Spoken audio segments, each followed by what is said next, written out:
So, ayun guys, may nag-comment, pink po. So, meron na po tayong napili. Ito po.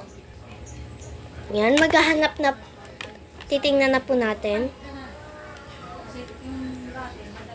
So, ayun, nalagyan na po natin siya ng ice.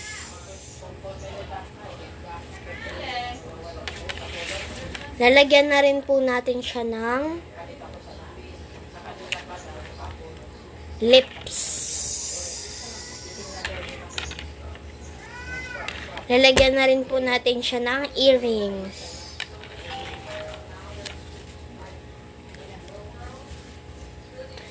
Pati ng necklace. Tapos, lalagyan na rin natin siya ng clip.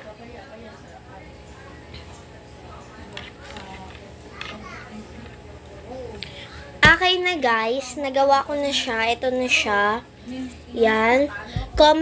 Comment na lang kayo kung ano pang gusto nyo na kulay para next natin dito. So, ayun. Thank you po sa pag-comment. Wana Hadap.